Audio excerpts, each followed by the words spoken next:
Bismillahirrahmanirrahim. Assalamualaikum warahmatullahi wabarakatuh. Perkenalkan saya Umi Salihati. Di sini saya akan mempresentasikan tentang panduan self counseling untuk depresi. Sebelum kita ke pokok pembahasan, perlu kita ketahui terlebih dahulu apa depresi itu, yaitu menurut WHO pada tahun 2021, depresi adalah suatu gangguan mental serius yang mempengaruhi ribuan bahkan jutaan individu di seluruh dunia ini, jauh melampaui rentang emosi normal. Menurut A. Aaron Beck adalah tokoh utama dalam pengembangan terapi kognitif untuk depresi. Dalam bukunya, ia menjelaskan bahwa depresi berkaitan dengan distorsi kognitif seperti pandangan negatif terhadap diri, dunia, dan masa depan. Kemudian kita perlu ketahui gejala-gejala dari depresi.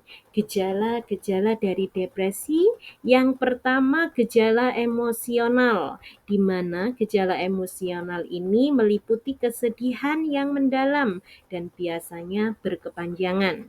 Kemudian hilangnya minat atau kesenangan pada aktivitas yang biasanya dinikmati. Perasaan tidak berharga atau bersalah yang terlalu berlebihan. Kemudian sulit konsentrasi, mengambil suatu keputusan atau mengingat. Selalu kepikiran tentang kematian atau bunuh diri. Gejala depresi yang kedua yaitu gejala fisik. Gejala fisik meliputi perubahan nafsu makan dan berat badan yang signifikan, gangguan tidur atau insomnia atau hipersomnia, kelelahan atau mudah kehilangan energi, dan yang terakhir adalah agitasi atau keterlambatan psikomotor. Dan kita ketahui apa saja penyebab depresi itu. Penyebabnya adalah yang pertama dari faktor biologis. Faktor biologis itu meliputi ketidakseimbangan neurotransmitter, genetik dan riwayat dari keluarga atau perubahan hormon. Kemudian penyebab depresi yang kedua yaitu faktor psikologis, meliputi pola pikir yang negatif, trauma pada masa lalu atau pengalaman buruk yang pernah dialami, kemudian rendahnya harga diri.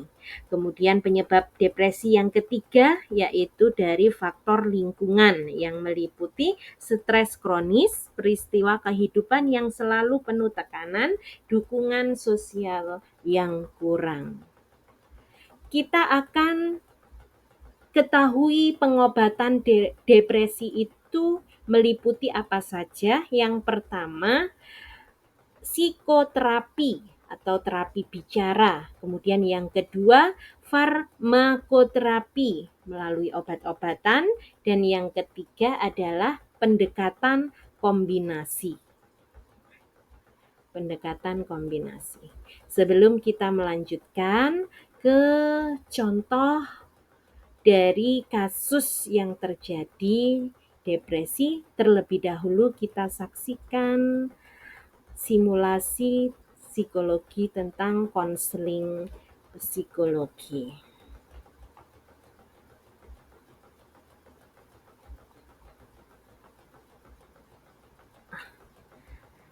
Karena sedang ada kendala, jadi tidak dapat dilanjutkan pemutaran video YouTube-nya, maka langsung akan saya berikan contoh kasus depresi yang terjadi pada karyawan secara mendadak. Jadi protokol konseling yang kita susun melalui pendekatan psikoterapi yaitu yang pertama yang digunakan adalah menggunakan kombinasi pendekatan kognitif behavioral terapi untuk mengatasi pikiran negatif otomatis, meningkatkan keterampilan coping, dan membangun kembali harapan. Yang kedua, terapi humanistik atau person-centered therapy Terapi ini berpusat pada keyakinan setiap individu pastinya memiliki potensi bawaan untuk selalu tumbuh dan dapat menyelesaikan masalahnya sendiri. Dalam hal ini, peran seorang terapis adalah menciptakan lingkungan yang sangat mendukung, empatik, dan tidak menghakimi individu yang teridentifikasi depresi.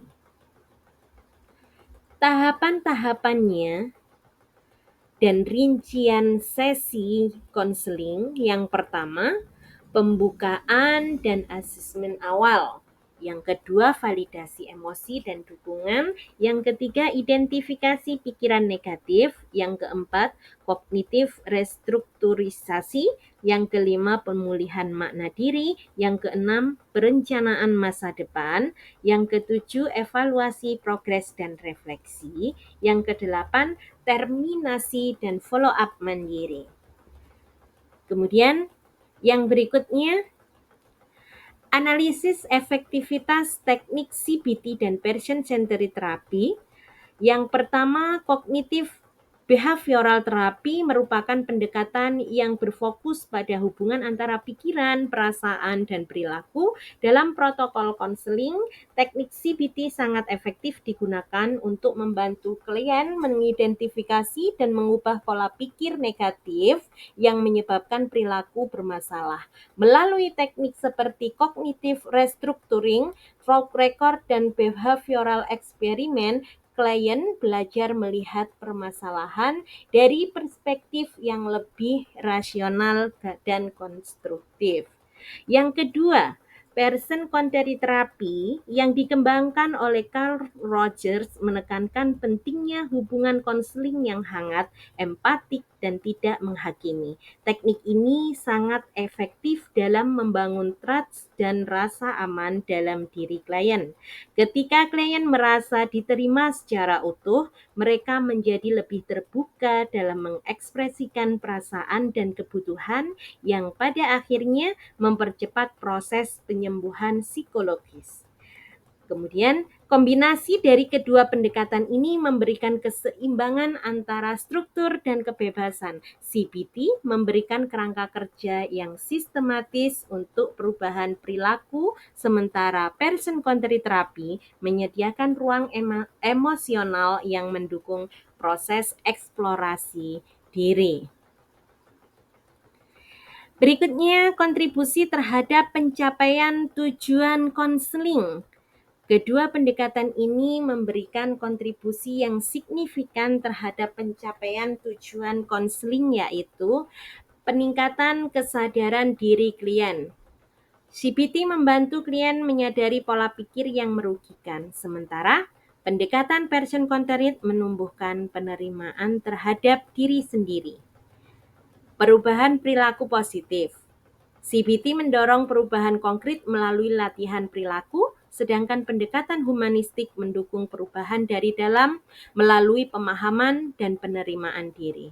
Hubungan konseling yang kuat, prinsip empati, kongruensi, dan penerimaan tanpa syarat dalam person-centered terapi sangat penting untuk membangun relasi terapeutik yang efektif. Peningkatan kemandirian. CBT membantu klien mengembangkan keterampilan mengatasi masalah secara mandiri sehingga mereka tidak tergantung pada konselor dalam jangka panjang. Yang berikutnya dapat kita simpulkan di sini yaitu penggunaan kombinasi CBT dan person-centered therapy dalam protokol konseling memberikan pendekatan yang komprehensif, rasional sekaligus humanistik. Keduanya saling melengkapi. CBT memberikan alat perubahan, sementara person-centered menyediakan kondisi psikologis yang kondusif bagi perubahan itu terjadi. Dalam praktiknya, tantangan tetap ada, namun dengan pemahaman yang mendalam serta kepekaan terhadap kebutuhan klien, konselor dapat menyesuaikan pendekatan ini secara fleksibel demi tercapainya hasil konseling yang optimal.